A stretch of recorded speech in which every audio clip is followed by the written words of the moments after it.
One day my husband and we was just riding, and we saw this guy putting a sign on a building. And I said, baby, stop, stop.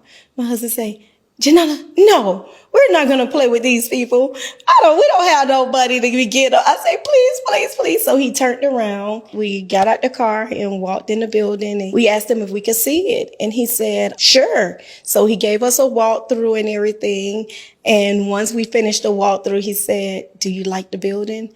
And I said, I love the building. I said, but here's the problem. I don't have a dime. I say, I don't have any money. And I say, but if you allow me to move in this building and open up a school, I promise you I will pay you your money back. And that's when he was like, are you crazy?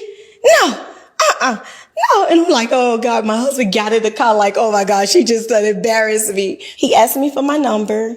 And a couple of days later, he gave me a call and he said, hey, come pick up the keys. He said, I trust you. When we arrived to the school, he said, you know why I'm giving you these keys? Because when I came from Cuba, I came to the guy that owned this building and I said the same thing to him. And I know it was no one but God. And he wanted to see how I handled this with you. And he said, please don't let me down, but I believe this is no one but God. From that day, that's when Shepherd of God came about. It was so funny because we was putting out flyers. We was doing so much to get kids into the school. He had cameras all around the building. And one day he called me and said, Janella, how long are you going to be there? I said, I don't know. You want me to wait on you or something? He said, yeah. He said, I'm coming now.